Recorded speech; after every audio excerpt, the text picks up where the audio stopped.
একজন নেতা আছে যে নয়ন, ও যে টাকা চাঁদাবাজি করেছে, দুর্নীতি করেছে, এই টাকা দিয়েও একটা বাংলাদেশে গণভোট হওয়া সম্ভব। এতদিন জমজমের পানি দিয়ে পরিষ্কার করতে চেষ্টা করেছি, এখন ওনাদের মাথাও ক্লিন হয় নাই, বডিও ক্লিন হয় না, কিছু নাই। এই জন্য আমরা মনে হয় এখন ওনাদেরকে বুড়িগঙ্গার পানি দিয়ে একটু পরিষ্কার করতে হবে। জামায়াত বলে যে বিএনপির সরকার, এটা আবার বিএনপি বলে জামায়াতের সরকার।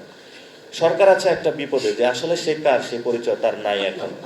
এই জন্য আমরা ডক্টর ইউনূসকে বলবো, আপনি যদি আদেশটা জারি করতে পারেন তাহলে আপনার আইডেন্টিটি খুঁজে পাওয়া যাবে, আপনি আসলে জনগণের সরকার হিসাবে নিজেকে প্রতিষ্ঠিত করতে পারেন। আর যদি আপনি এটা না করেন, যদি চুপ্পুকে দিয়ে আপনি এই ধরনের কোনো কার্যক্রম করার বাংলাদেশে চিন্তা ভাবনা করেন, তাহলে এটা বাংলাদেশে একটা বড় ধরনের অস্থিতিশীল পরিস্থিতির দিকে যাবে। আমরা কিন্তু চুপ্পুর হাত দিয়ে বাংলাদেশের এই জুলাই সনদ, পবিত্র সনদের সাইনটা মেনে নিব না। এবং সেই সময় চুপ্পু যদি এই সাইন হয়, তাহলে চুপ্পু বঙ্গভবনে থাকতে পারবে কিনা সেটাও আমরা নিশ্চয়তা বিধান করতে পারবে না। আপনি এই ধরনের আগুন নিয়ে খেলা করবেন না। ভালোভাবে আছেন, ভালোভাবে বিদায় নেন। আমরাও আপনাকে সম্মান করি, আমরা আপনাকে নিয়ে এসেছি, আপনি কাজ করেছেন। এখন আমরা একটা নির্বাচন ফেজে চলে যেতে চাই। নির্বাচনের মধ্য দিয়ে পিপল যাকেই ভোট দেয়, এটা জামায়াত ইসলামীকে দেখ, এনসিপিকে দেখ, খেলাফত মজলিসকে দেখ, ইসলামী আন্দোলনকে দেখ, বিএনপি দেখ, আমরা একটা পর্যায়ের মধ্য দিয়ে আমরা গণতান্ত্রিক ওয়েতে যাই। কিন্তু সেখানে একটা কথা হয়েছে, সেটা হলো আমরা একটা বাংলাদেশের রিফর্ম অ্যাসেম্বলি চাই, যে অ্যাসেম্বলির মধ্য দিয়ে এই কার্যক্রমগুলো একটা সুষ্ঠু প্রক্রিয়ার মধ্য দিয়ে নতুনভাবে আমরা বাংলাদেশটা স্টার্ট করতে পারবো। বাংলাদেশে কিন্তু আবারই ধর্মকে ডিল না করে ধর্মীয় কথা বলে ধর্মীয় ফেসিবাদ কায়েমের প্রচেষ্টা চালিয়ে যাওয়া হচ্ছে। এই ধর্মীয় ফেসিবাদ যদি বাংলাদেশে কায়েম করা হয়, তাহলে আলেম ওলামাদের উপরে বড় ধরনের একটি নির্যাতন নেমে আসবে। আমরা যারা এই কাজটা করতেছেন তাদের কাছে আহ্বান জানাবো, বাংলাদেশে যদি আপনারা ধর্মীয় ফেসিবাদ কায়েম করতে চান, তাহলে সেটা জনগণ কেন আলেমরা এটা আপনাদেরকে ঠেকিয়ে দেবে ইনশাআল্লাহ। গণভোটের জন্য নাকি বিএনপির থেকে একটি দাবি উত্থাপন করা হয়েছে, যে এটাতে নাকি অনেক টাকা খরচ হবে। এই গণ অভ্যুত্থানের পরে বিএনপির একটা গডফাদার, একটা আসনের একটা লোক যে চাঁদাবাজি করেছে, ওই টাকা দিয়েই তো গণভোট আয়োজন করা যায় বাংলাদেশে।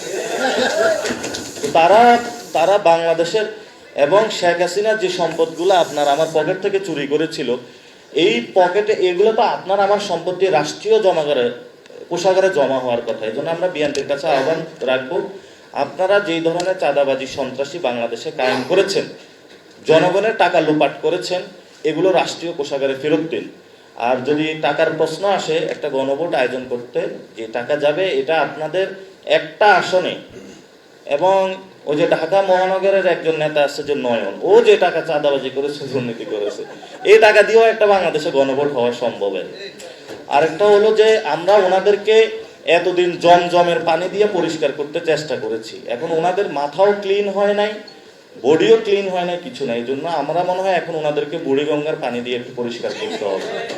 যদি আমরা এই ধরনের যারা সিনিয়র নেতৃবৃন্দ আছেন রাজনৈতিক এই জন্য অপসংস্কৃতি থেকে, যদি লাঠালাঠি পাল্লাপাল্লি এগুলো থেকে যদি আপনারা বেরিয়ে আসতে না পারেন, তাহলে আপনাদেরকে আমরা বুড়িগঙ্গার পানি দিয়ে একটু গোসল করাবো, যাতে হলো ভবিষ্যতে আপনাদের ব্রেনটা একটু খোলে। আর এর চেয়ে তো আর মকারি আপনাদেরকে করতে পারি না।